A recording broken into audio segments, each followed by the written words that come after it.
नाज़िर मोहन जो दड़ो लॻ ॻोठ गुलण में मुफ़्त मेडिकल कैंप लगाई वई। उन हवाले सां रिसोत अब्दुल जब्बार मेमण जी ही रिपोर्ट। जो दड़ो लॻ ॻोठ गुलण वाड़ में मरहूम प्रोफेसर अब्दुल हक सारियो जी याद में हर साल जी हिन साल मुफ़्त कैंप लगाई वई आहे, जंहिंमें ॻोठ जे आसपास 30 ॻोठनि जे ॻोठाणनि मुख़्तलिफ़ बीमारियुनि शुगर ब्लड प्रेशर मादे ऐं ज़नानी बीमारियुनि जे डॉक्टरनि हिस्सो वरितो आहे। अचो त उन्हनि सां ॻाल्हि ॿोल कयूं त हू छा चई रहिया आहिनि। ये फ्री मेडिकल कैंप सालियानी लगाईंदा आहियूं।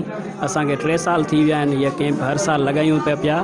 हिन कैंप में असांजो अखियुनि जो डॉक्टर हूंदो आहे, उहो पेशेंटनि जे लाइ अखियुनि जा नज़र जा चश्मा खणी ईंदो आहे। जिन जी नज़र घटि हूंदी आहे उन्हनि खे चेक करे चश्मा ॾिना वेंदा आहिनि।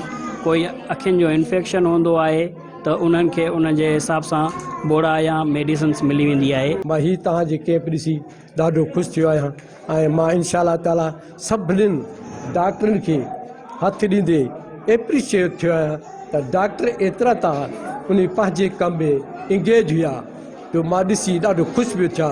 हुनजो सिर्फ़ु कमु पेशेंट जो ख़्यालु हो ऐं उन सां गॾोगॾु सिर्फ़ु दवा ॾियण में तवजो हुई। न्याणी आहियां। असां हर साल हिते कैंप हणंदा आहियूं। हुते मरीज़नि खे मुफ़्त दवाऊं ॾियूं वेंदियूं आहिनि, तमामु घणी मेडिसिन ॾियूं वेंदियूं आहिनि ऐं औरतुनि खे घणा मसइला हूंदा आहिनि उन्हनि जे लाइ तमामु घणी मेडिसिन्स असां वटि रखियल आहिनि ऐं हिते सुबुह खां वठी घणा मरीज़ आया आहिनि।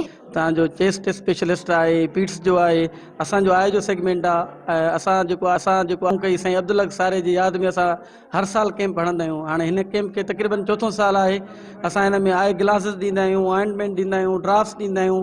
जेकॾहिं कंहिं पेशेंट खे सर्जरीअ जो जेकॾहिं हूंदो आहे त उनखे असां रेफर करे डोकरी हॉस्पिटल जे असां उनजी सर्जरी बि कंदा आहियूं ऐं काफ़ी पेशेंटनि जा मसइला हिते हल कंदा आहियूं। अखियुनि खां अलावा शुगर, ब्लड प्रेशर, औरतुनि जी बीमारियुनि जो ऐं ॿियाई मुख़्तलिफ़ क़िस्मनि जा कोलेस्ट्रॉल, ब्लड प्रेशर, तक़रीबन हर बीमारी जो हिते इलाज कयो वञे थो। सारियो जी यादि में अरेंज कई आहे।